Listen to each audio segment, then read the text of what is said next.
new hot and techy Brezza, the city bred SUV.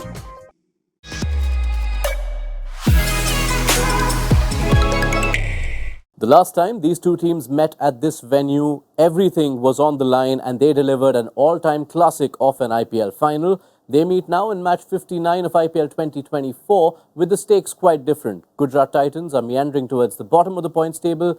CSK, though, have a push to make if they are to finish in the top four. What can we expect? Let's find out. On Maruti Suzuki Arena presents ESPNcricinfo Timeout, powered by JBL, where we have Mitch McClenaghan and Deep Dasgupta to set up that game for us. Let's start with Chennai, who have so much more riding on it. And Ajinkya Rahane is now a big enough problem because it's been a full season we've seen with very little returns. First things first, Deep, what do you put it down to? I guess obviously he's not in form, and I'm using this word form for a specific reason, because it's not just the IPL, the Ranji Trophy season, and everything put together. He hasn't had a good year, and I guess that's that. Importantly, the issue also is against fast bowling is still all right. It's how he's played the spinners. I think against spinners, his strike rate is down to 120 or something like that. And obviously that puts extra pressure on him to go harder against the fast bowlers.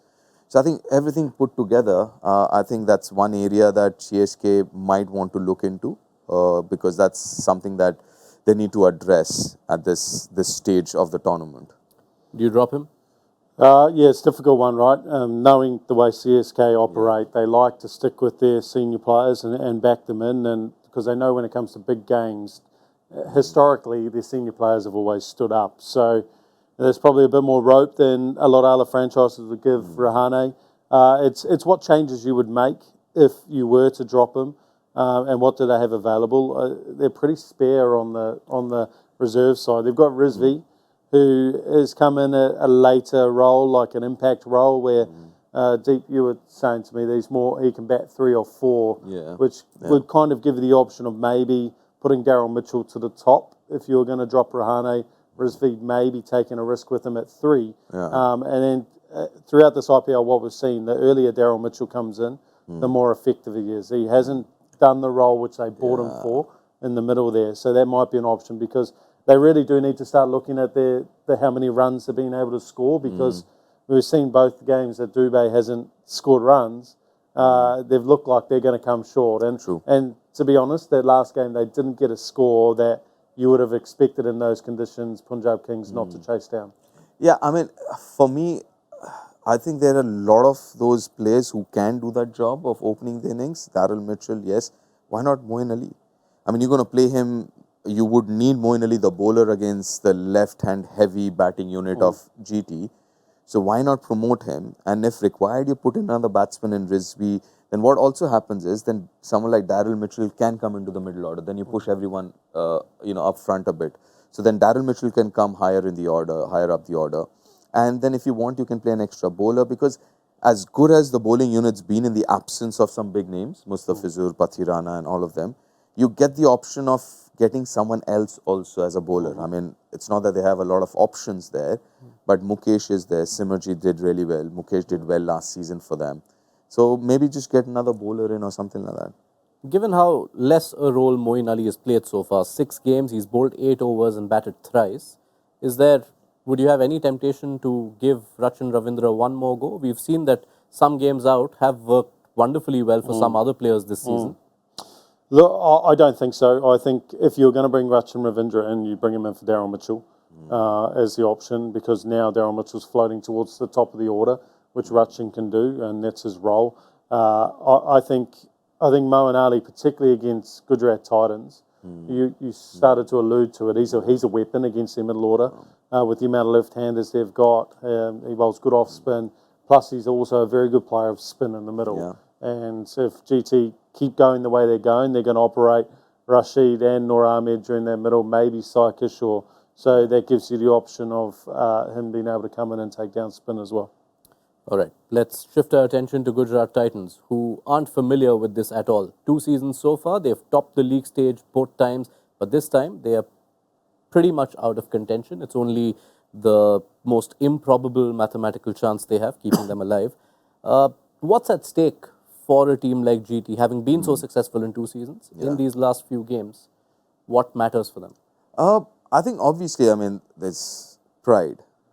Somebody who's had such a successful last couple of years, or they stay here in the IPL. For them, pride, importantly, even self-pride for all the players individually, that would mean a lot. And also, let's not forget, next year is a big auction. So that would mean, you want to finish off well, because a lot of people will remember how you performed in the last few games. That would be fresh in their mind. So you would want to perform right now to keep that memory going and good memories about you for the auction. So I think there is still a lot to play for, in terms of pride, in terms of performances and stuff like that, and future contracts and all of that. Yeah, definitely so. Given how things have gone, do you foresee a comprehensive rebuild going into the next mega auction cycle, or are there enough pieces that still play a part next year? Yeah, that's a really interesting one. What I find fascinating, just to look at this season first and foremost, is that they haven't really, they've struggled trying to find the right bowling combination with Shami not being there, and they haven't really gone to their younger local talents like the likes of Sushant Mishra, who they bought at a decent price at the auction. We haven't seen his left arm swing bowling come into play. So they haven't really kind of explored their full depth when they've been trying to figure their way out of this hole. So I found a few of the selections quite interesting. But we also need to remember that they had Shami, who was such a big fixture of their side the previous year. They lost him at the start of the season. Robin Minns didn't even join camp. He was the man who they bought in the middle order to bat for. So I think you've got to put down a couple of key factors, a couple of key players in key positions that have been missing this year, so you can kind of understand why they've struggled. Compared, because you probably can't really say it's been bad planning. So I think it's, without seeing those guys in this side, you can't really give a real good rundown on how this side has gone this year. I think they've been competitive at stages, and they probably would have been more competitive if Rashid Khan's form was where it has been in past seasons. So I don't think it's a train wreck. I don't think their squad's a train wreck. I think when they go to rebuild next year, I think they're going to have to look for a couple of batters who can generate a really good strike rate and go away from your traditional guys who bat the whole innings. Or if you're going to keep Sai Sudarshan and the likes of Gill, which they will, make sure that you've got some real high impact players around them. So how I see it is, they have this template which has worked for them. Very key players have missed out this year. Obviously, Shami's not there. Rashid's not in form, obviously coming out of injury. So you expect him to get back into form sooner or later. Then you don't have that number 4 guy, which Hardik, that role that Hardik used to play to create that platform for David Miller and David here to come and be aggressive. So I think they will still, and also top of the order, what Riddhiman used to do, give the impetus to the innings, would score 25-30, but they would be quick 25-30. So I think they've got that template going. I think they've quite a few misfortune in terms of injuries and Rashid coming out of injury and stuff like that. I think they got to address those issues like the opening slot and somebody to play that role at number 4. And hopefully Shami would be back by next season. So I think they've got it all right. They shouldn't be panicking. Yes, you can look at those numbers, you can look at the points table and think, oh, there must be something really wrong. But there's not much wrong if you actually think about and analyze it. It's a bit of unfortunate. That's what I'd say they've been. Take quick picks on the players for whom these last 3 games are the most important for GT in terms of pressing themselves as retention candidates. Well, and the challenge is this. Rashid didn't have a great year, but you would want to retain him. Shubman, not great last 4-5 games, you want to retain him. Someone like, because you release them, they'll be really good next year and onwards. And they'll, even if you want to release them and want to buy back, you've got to spend a lot of money for them. Things like that. So, someone like Shami, I don't know, how he's going to recover, what form he'll be when he recovers completely. How much cricket he's going to play from here on. I'm sure he'll play the test series against Australia. That would be key. So, yeah, there are quite a few players. Sai Sudarshan.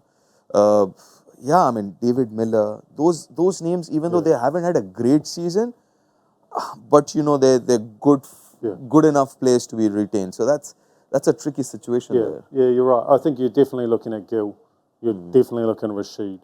I think the middle to lower order power hitter in David Miller is probably a lock. You've got Shami. Yeah. So those would be your main four, and I think that's pretty good four to build your side around. If you get the option to look at uncapped players, I think you've got to start looking at the likes of Rob Mins, who didn't play this year.